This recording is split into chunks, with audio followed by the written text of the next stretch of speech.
bazalwane. Si-right program. Ngicela uqala ngixolise. Khona nje lokho ememeza lapha ngisizwe ngimudakazi kamincane. Ngifuna isidlo naye lapha lefayile bazalwane ngixolise lapha. Namhlanje bazalwane ngifuna sibheke izwi likaNkulunkulu. Last week umfundisi uDlamini uke wathinta ngento ye-sovereignty kaNkulunkulu.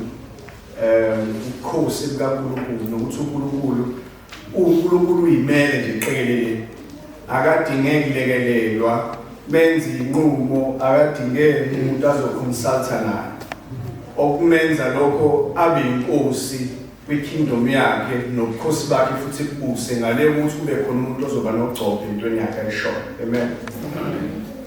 Ngifuna ukuthatha lapho-ke kodwa nge-topic ethanda ukuhlangana nayo le umfundisi uDlamini ekade yisho. Kukaningi-ke uma kukhulunywa ngoNkulunkulu ne-sovereignty yakhe phinde kuvele futhi nothandana noNkulunkulu. Uvele umusa uNkulunkulu anawo, uvele umusa kaNkulunkulu esifela sabantu nayo yonke lento. Okuyinto enhle nesimdumisa ngayo uNkulunkulu. Kodwa namhlanje inhloso yami ukuthi ngifuna ukuveza uNkulunkulu ngelinye iside esithande njalo kodwa uNkulunkulu odisciplinanayo. Yayizwa lokho bazalwane. Ebukhosini bakhe uNkulunkulu umelawula njengoba nje ne-South Africa injalo. It's a sovereign state. Iyona ishaleya imithetho, iyona edecidayo ukuthi izinto ihamba kanjani. Kuze kuyofinyelela ezintweni zaka-criminal justice ukuthi ubani menze lesi sigwebo semgweba kanjani ithini punishment. Nathi-ke namhlanje ngifuna sibheke uNkulunkulu obadisciplinayo abazalwane. Sibheke uNkulunkulu olithelayo uswazi uma abantwana bakhe sebephambuka endleleni. Inhloso yale ntshumayelo ukuthi sinuka amakhwapha sibone ukuthi ngabe sisahamba ngendlela yini. Ngabe akukho yini okwenzakala empilweni yethu okungenzeka kube yipointa ukuthi uNkulunkulu uyasidisciplina somewhere. Idiscipline kaNkulunkulu iyahluka bazalwane. Irange from omncane iziyoshawa onempunga. Onemali ungenayo imali, uNkulunkulu it does not matter. What matters ukuthi igama lakhe kumele silibambe with high esteem. Nokuthi abantwana bakhe abamlandelayo kumele baphile ngendlela ethile. Uma sekukhona isono esibakhona kunoswazi kumele libe khona. Une-correction ekumele libe khona. Kukaningi-ke uma sifunda izwi likaNkulunkulu siyambona uNkulunkulu sine-discipline akadiscipline ngoba nakhe efuna ukusirejecta silahle. Usidisciplina ngoba ufuna ukuqondisa uthini. Usidisciplina ngoba futhi siphatha negama lakhe. Awukwazi ukuphatha igama likaNkulunkulu bese uphila isilongo kanjani bese yakuyeka uNkulunkulu akwenzeni. Isithunzi sakhe that is at stake. Nokuphila kwakho futhi ngokunjalo it's at stake. Ngakho-ke ngifuna sivule noma ngicela sivule uHebrews chapter 12. Sizothatha nje sisuka lapho uverse 4 siyobamba lapha kuverse 11. So umbhalo kaHebrew uma ebhala le chapter ubhalela ukuthi abazalwane babekezele enhluphekweni. Aphinde futhi abavezele noma aqinisekise ukuthi ukukholwa kwethu uKristu uye umqalisi nomphelelisi wokukholwa kwethu. Uyena oyishapeayo lento yokukholwa kwethu, uyena futhi osilekelelayo kuyona. Kodwa futhi kulamavesi esizowafunda sithola nomqondo ukuthi uNkulunkulu uNkulunkulu odisciplinanayo. Uyakunika nje into yakho ngendlela efanelekile. Sizofunda amavesi lapha kuverse 4 ya ku-11 ebese singena kona-ke one by one. Ufunde kanje from verse 4. Anikamelani nezono nilwe kuze kube segazini. Senikhohliwe yini ukugqugquzela aniyela ngakho nina engabantwana ethi ndodana yami ungakwedeleli ukuyala kwenkosi. Ungadangali nxa yona ikusola ngokuba inkosi iyamyala emthandayo. Ishaye leyo naleyo ndodana eyangelayo. Bekezelani nxa niyalwa uNkulunkulu umphathiso kwabantwana ngokuba yiphi indodana uyise angayiyaliyo na. Kepha uma nina ningayalwa njengalokhu kwenziwa kanjalo kubo bonke, khona-ke ningamavadlandlela, alisiwo amadodana. Futhi-ke sasinobaba bethu begazi ababesiyala, futhi sibahlonipha.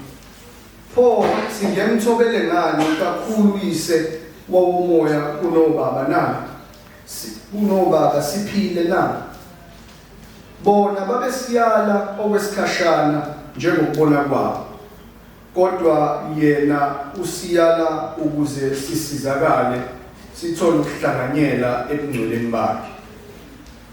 Ukuyala konke esikhathini samanje akusiyo into emnandi, kodwa kubuhlungu. Ekugcineni kuyabathelela isithelo sokuthula nokulunga labo abaqeqeshwe yikho. Amen. So umbhalo wamaHebheru uma ebhalela abazalwane la uyabagqugquzela first ukuthi babekezele ey'nhluphekweni ababebhekene nazo. Aphinde abakhumbuze ukuthi i-order yokukholwa kwabo noma umqalisi nokuphelelisa ukukholwa kwabo uKristu. Aphinde futhi abawonishe nangesono. And then ma esengena la kulamavesi engiwafundayo usenza i-connection yokuthi noNkulunkulu uyadisciplina futhi. uNkulunkulu nje ufuna sibekezele sibalekele nezono, kodwa uma sona singaphenduli kulezo zinto uNkulunkulu uhlezi ekhona ebhekile uzosidisciplina. Namhlanje ngifuna sibheke ipholi lami lokuqala la kuverse 5 kuya 8 ukuthi ukusidisciplina noma uma uNkulunkulu edisciplina abazalwane, leyo nto isuke isho ukuthi uNkulunkulu kuye kuthina singamadodana namadodakazi akhe. Isuke i-proof of his sonship kuNkulunkulu. Hayi ukuthi uNkulunkulu usuke efuna ukusirejecta ngalokho, kodwa isuke i-confirm ukuthi thina noNkulunkulu sinobudlelwane naye. Uthi verse 5 uthi senikhohliwe yini ukugqugquzela aniyala ngakho nina eningabantwana, ethi ndodana yami ungakwedeleli ukuyala kwenkosi.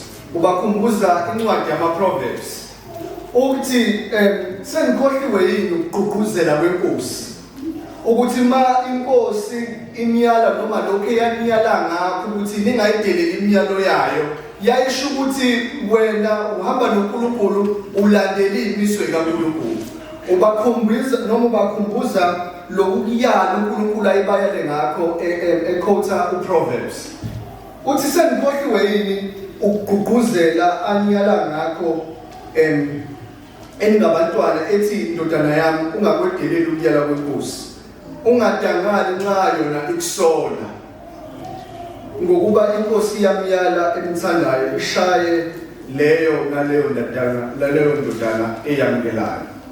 Inhloso yokuyala kaNkulunkulu nokushaya kaNkulunkulu ma umzalwane noma abazalwane in general sebonile, inhloso ukuyala, inhloso ukusola nokuqondisa lo mzalwane noma ukuqondisa abazalwane. Akusibona ukuthi uNkulunkulu uthi ma ngikusola manje Dlamini ngikusolela ukuthi ngiyakulahla, kodwa ngikusola njengendodana yami ukuthi awuhambisi kahle, awuhambisi ngokwezwi likaNkulunkulu noma awuhambisi ngemiyalelo uNkulunkulu ayimisile. Hleze ngayisolo nje empilweni engafuni ukusiyela. Uma uNkulunkulu e-identify leyo nto leyo engiyala, akangiyali ngoba efuna ukungilahla, kodwa ngiyala njengendodana. Uthi mina ngubaba sen-identify something kuwena, therefore ngifuna ukukuyala njengendodana. Umyalo noma i-discipline noma i-correction eqhamuka kuNkulunkulu iconfirma futhi isila i-relationship esuke sinayo noNkulunkulu. Hence uma ebhalela labazalwane la kumaHebheru uthi senikhohliwe yini ukugqugquzela aniyala ngakho nina ningabantwana. nina ningabantwana akayala abantu abangenabo i-relationship naye uNkulunkulu usengikhohliwe yini nina uNkulunkulu izinto ayezibekile mase yakhotha lapho kuProverbs ethi indodana yami ungakwedeleli ukuyala kwenkosi ungadangali nxa yona ikusola obavezela into ecommon uma ubaba eyala indodana kuba khona ukudangala ngathi uyasukela umuntu ngathi ubaba mayiseza uyena indodana esezoyicorrecta ngathi vele idangale ngathi ubaba akayibonje into engiyenzayo kanti cha uma uNkulunkulu eza kanjalo kusuke ukuconfirma ukuthi ninobudlelwane yena ubaba wena uyindodana une-right njengoNkulunkulu ukuyokuyala njengendodana uthi umbhalo wamaHebheru seniyikhohliwe lento noma ngamanye amazwi singayilibani leyo nto enaniyalwe ngayo ethi indodana nami ungakudeleli ukuyala kwenkosi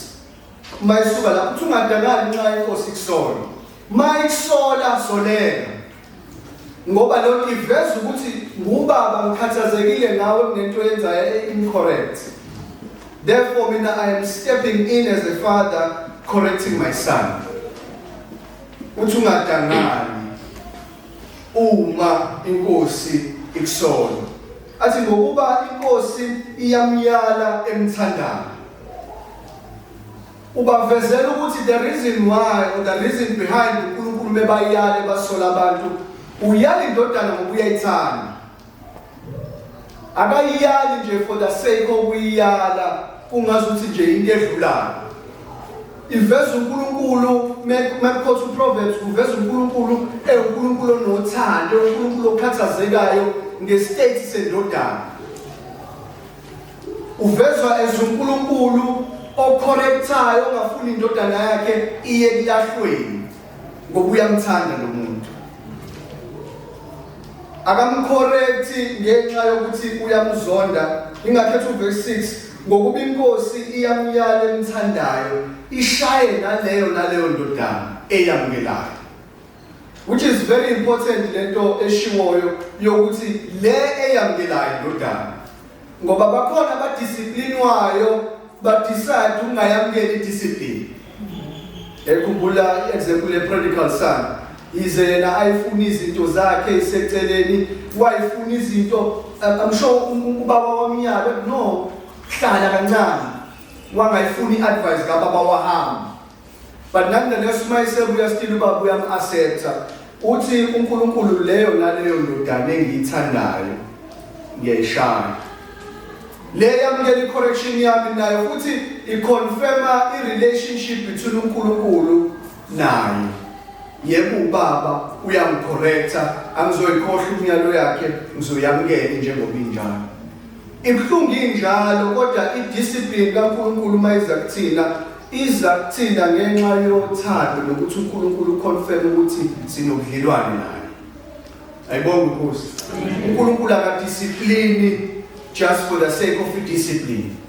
Udisciplina from i-area noma i-perspective yothando ne-correction nokuthi akafuni isibhubhe.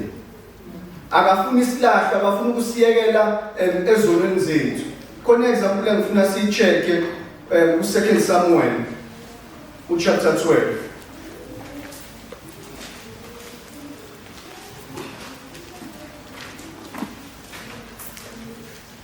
Samuel wesibili chapter 12.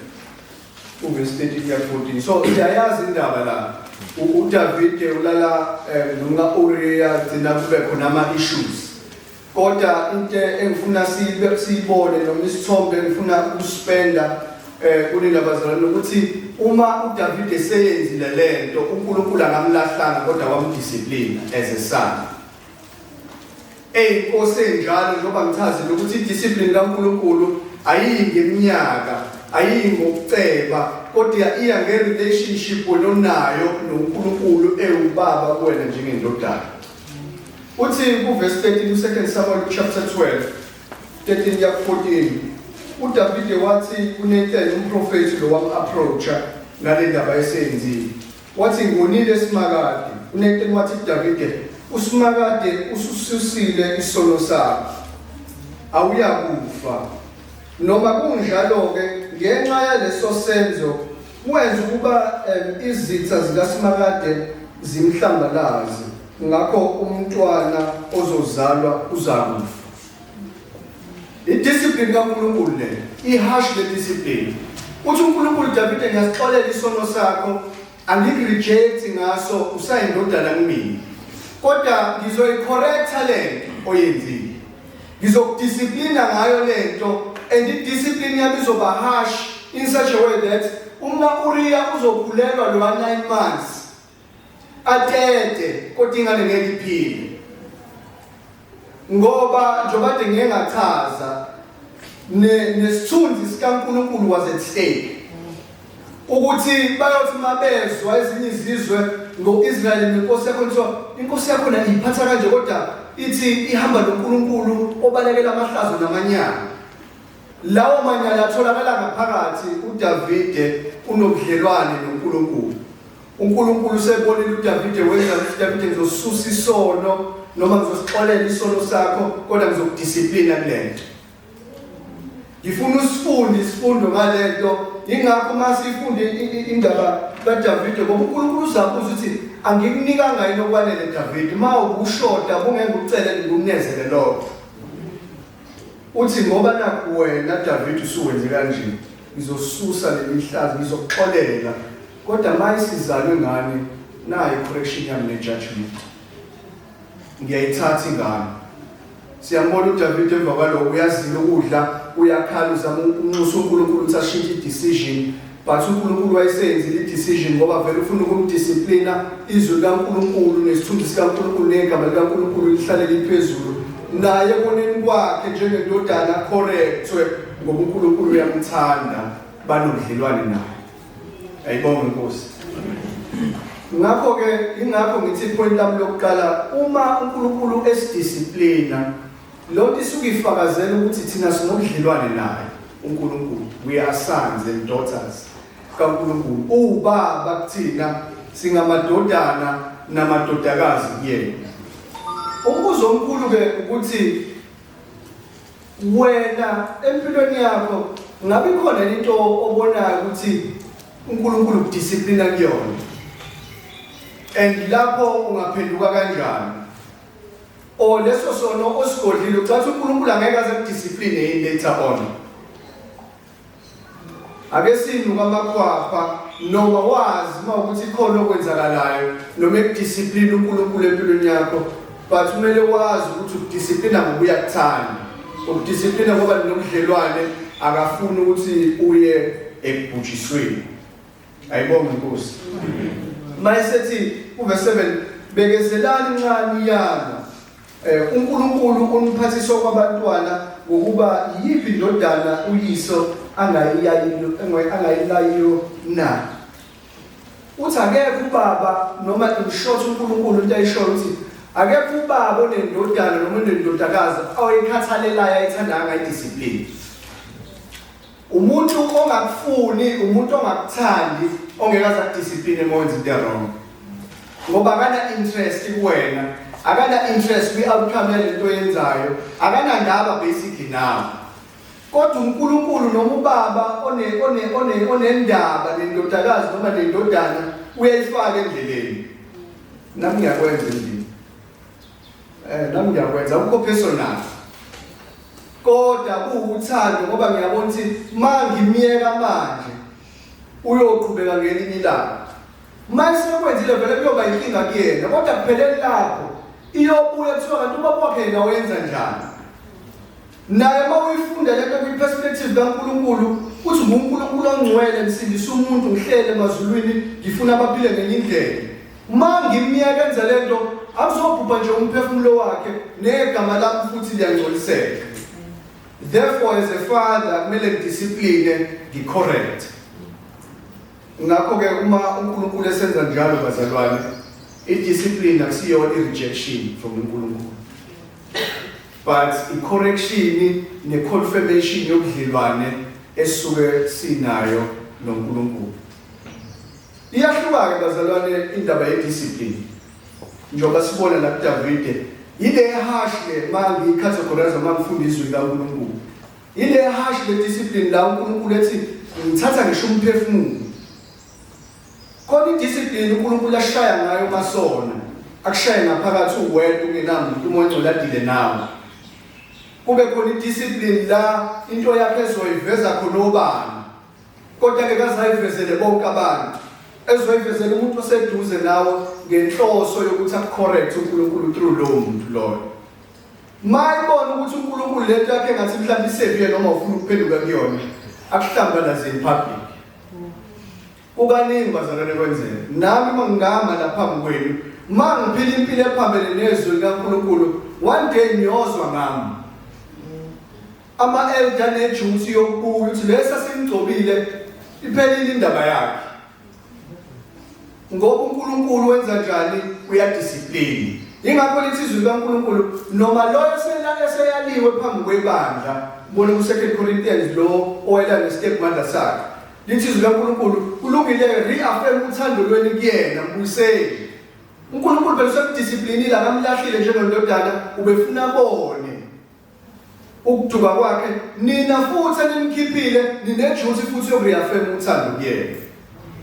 uNkulunkulu usebenza kanjalo. I-discipline kaNkulunkulu akusiyona i-rejection but rather i-correction ne-reaffirmation yokudlelwana isuke sinayo uNkulunkulu. Amen.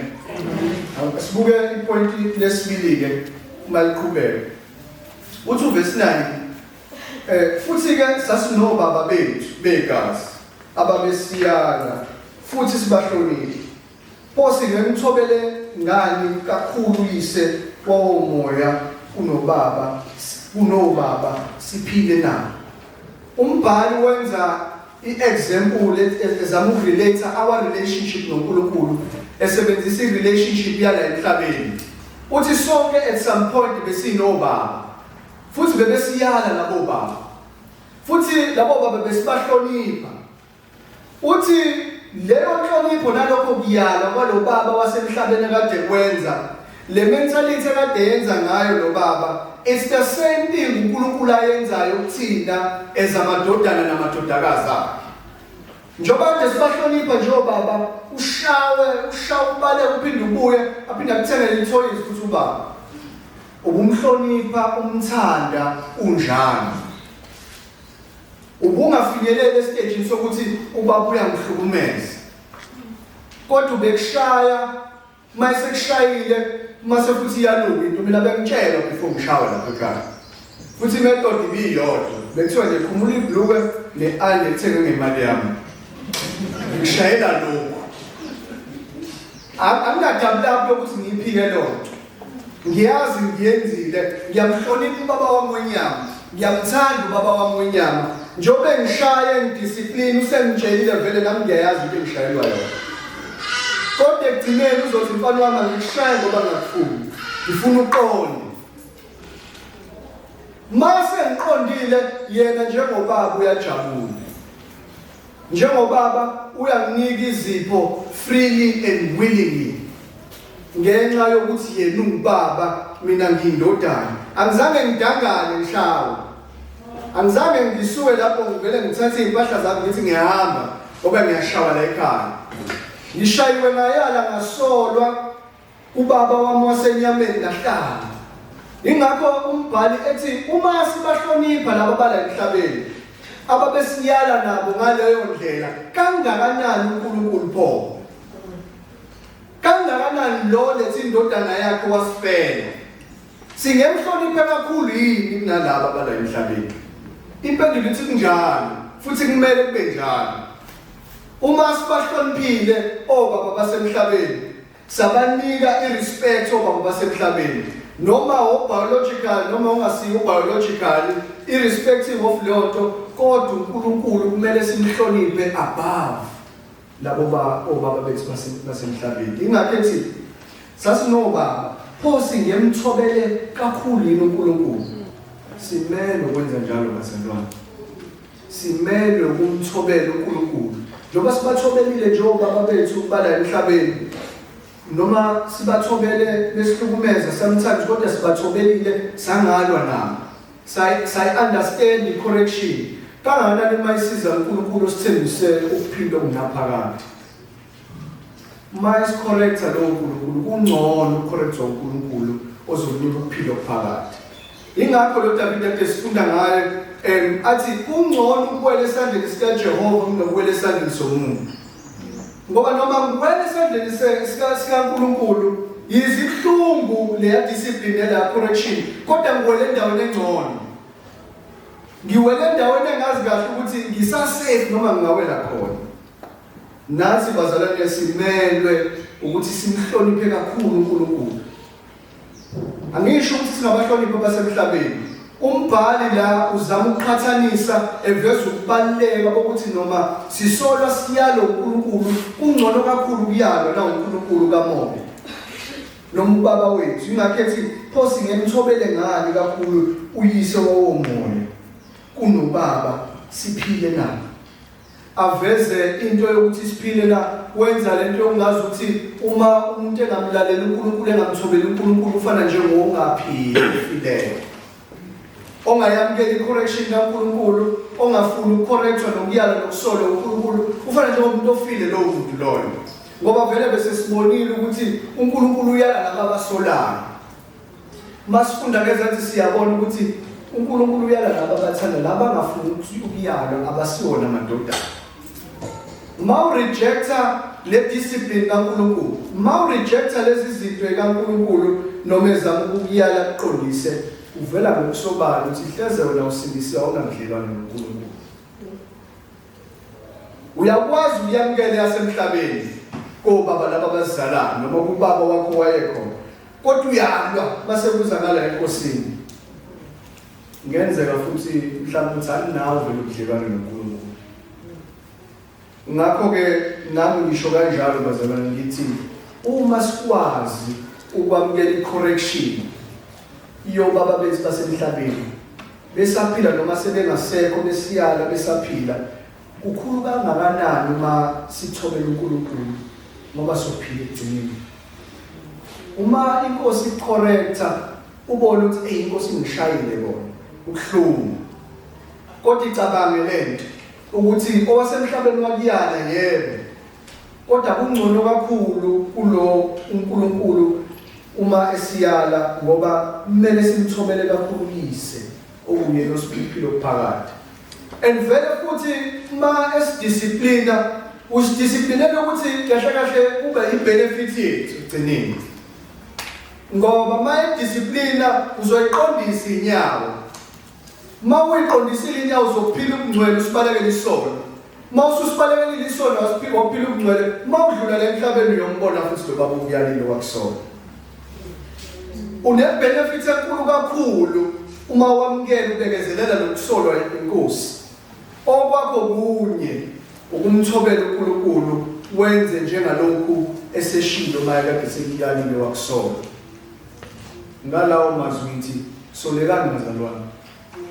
Njoba wakwazi ukwamukela ukusolwa ubaba wakho wasemhlabeni, amukela ukusolwa noma ngathiwa umoya ngcwele usola uwedwa noma usebenzisa abanye noma kuzibandla lomndeni. Mhlawumbe nami ngibengashefile ngalolu suku. Uyibone kahle ukuthi serious kangakanani le discipline yakho.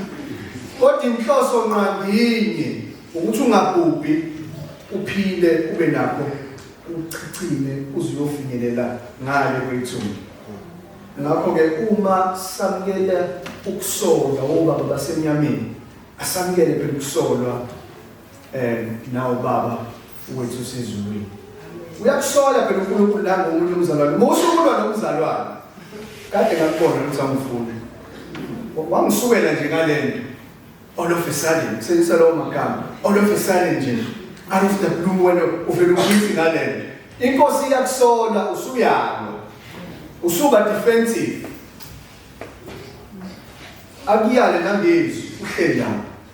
Ushunyayela izwi igolozi inhliziyo. Yini namhlanje ufundiswa uyakhetha lento. Lapha kade lomzalo lekuchazela inkinga zakhe izolo. Kanti vele sekhona nethuba la usakwazi ukuyishintsha. Sekulate. Asayishintsha uvele wehlela ngami. Anginjalo bazalwane. Yenzani inkosi iyakusola. Soleka. Ayingagolozi inhliziyo. Njoba nje umzali befika naye kade ephuma emsebenzini edile emotweni yakhe nesolezwe athi uphi ucashe sentile na uNkulunkulu mefika uze uyabuza ukephi akulungisa aqondise ume njengomuthi lomkhonto upersonal uNkulunkulu ma wena udeviator emngcweleni ngoba impilo yakhe state negama lakhe ngokunjalo uma sibalalelile obaba basemhlabeni asibalalele asimlalele uNkulunkulu wethu osiphani osipha ukuphila ayibonge Nkosi asibuke leli point lami lesithathu uverse 10 uthi bona usaqhubeka bona babesiyana okwesikhashana obaba bethu njengokubona kwabo babesebenzisa discretion yabo based on into esasiyenzile ngaleso sikhathi mayisethi kodwa yena usiyala ukuze sisizakale sithole ukuhlanganyela emngcweleni bakhe. There's a reason behind uNkulunkulu ma discipline. Uverse 10 uthi ukuze number 1 isizakale.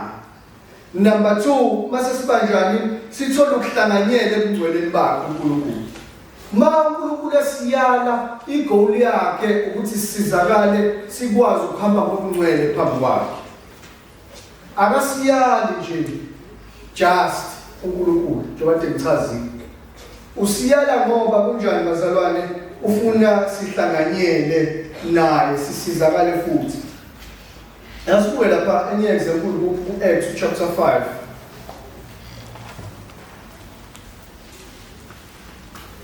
Ukuthi uNkulunkulu kuyenzeka akuyale wena noma niyale nina ukuze nabanye abalandelayo babone babe disciplined uNkulunkulu engakadini nabo babe disciplined ngenxa yokuthi wena udiscipliniwe. Yazi usazwe inkosi yayenza lokho adiscipline oyedwa ebandleni ukuze nohlelo oyenzayo into angabe sayiqhubeka nayo. Sisazoyibona lonto la eBhayibhelini. Uma sifunda izenzo uchapter 5 wakhona sifunda nje just uverse 10 no 11 isitori sa-Ananiya noSafira beqamba amanga badayisa indawo mabefika lapha bashintsha isitori baba wogombela kwesabo bangayihambisi into njengalokho kade bethembisile. Lithi zikaNkulunkulu wawa ngokuphazima kwethu unkosikazi ngasezinyaweni zikaPetru wafa.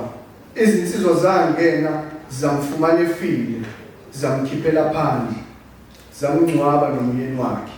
Ukwesaba okukhulu kwalehlela lonke ibandla nabo bonke abezwa ngalokho. Yathi inkosi sidisciplinile kuAnaniya noSafira ngokufa bezwa ukuthi uNkulunkulu usedisciplinile kwazi wathatha umphefumulo. Bathi ngeke sihlale emngcweleni. Lokhu kusaba okukhulunywa ngakho akusibona nje ukusaba kuphela okuphysical ukuthi nase sife ukusaba bokuhlonipha nemiyalelo nemithetho kaNkulunkulu. Ukuthi uma uNkulunkulu ekwazi ukudisciplina ngale ndlela nathi angasidisciplina ngaleyo ndlela. Igoal kaNkulunkulu uma esidisciplina ukuthi sifinyelele kephi kwi-holiness. Sifinyelele kephi kwi-holiness yakhe. Ingakho athi uyasidisciplina uNkulunkulu ukuze sisizakale sibe nokuhlanganyela naye emngcweleni bakhe. Okusho ukuthi ukuze sihlanganyele noNkulunkulu emngcweleni bakhe kuhamba nokuthi kumele vele phela sibe disciplined. Ezinye zendlela uNkulunkulu asenza ukuthi sigcine sihlanganyela naye ukuthi asigade njengobaba endleleni. Uma uphuma endleleni akuyisi ngithi uyamazi ukufana elusa inkomo. Yinye inhloso yomuntu olusayo ukwenza sure ukuthi lo mhlambi uhambe emgudweni okuyiwona awungene embileni yabantu. Umkhize akangayitholi esebheka izikhwebu zakhe izinkomo zadla ngisezudlila umbili.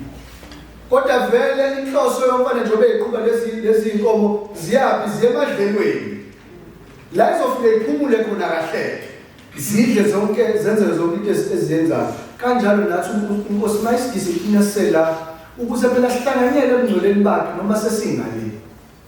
Kusebuhlungona makwenzeka kodwa inhloso kaNkulunkulu mayisidiscipline ukuthi sibe sisizakale sibe nenhlanganyelo naye kephi emngcweleni bakhe. Okusho ukuthi ngamanye amazwi inkosi mayisitalapha nje ngemvubu isitalaphela ukuthi sibalekele izono siphile ebungcweleni sihambe njengokusho kwemiso zakhe ukuze sizohlanganyela kanye naye ngoba ngempela bazalwane nakwenzeki phela ukuthi umuntu aphile impilo bese expect amanye ama-results awukwazi ungakholwa noma uthi uyakholwa uphile isinoma kanjani noma inkosi idisciplina wena uzwe uyaqhubeka usho ngokusobala ukuthi usho ukuthi vele abukho ubudlelwane phakathi kwakho noNkulunkulu.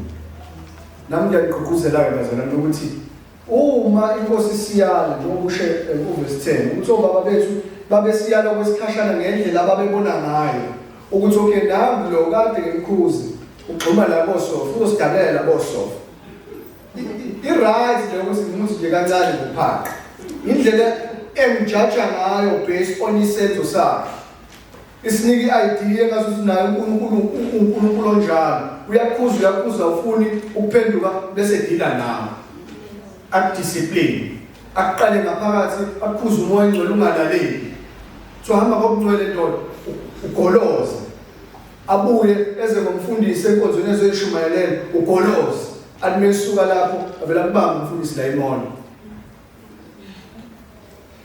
into yakhe isebhedini akusakaze nje noma sihambele sabazalwane sisizoyithengela sinama-sports siyakubona lapho ubambele nosisi ngocicane kade ikhuza inkosi usubonwe yibandla nasemono inkosi iyayenza kanjalo lokho makudlula lokho especially kulaba kulezono zokocansi siyoze ususibikela ukuthi usudala umonakalo emzini wabantu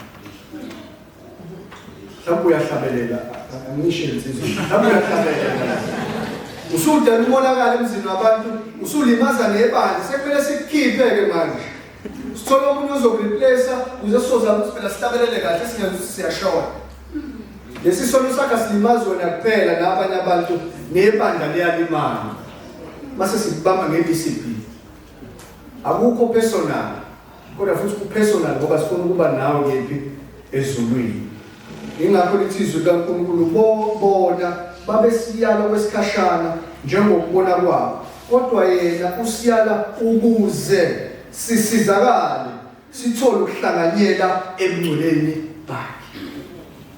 Inhloso ye-discipline i-holiness. Inhloso nqangi uNkulunkulu mesidisciplina yini bazalwane? I-holiness. Sibonele iphoni lami lokugcina la. Uverse 11. Uthi uverse 11 ukuyala konke esikhathini samanje akusiyo into emnandi kodwa kubuhlungu ekugcineni yabathelela isithelo sokuthula nokulunga labo abaqeqeshwe yikho. Uthi uNkulunkulu uya-acknowledge ukuthi noma esidisciplina akuyona into emnandi, into ebuhlungu.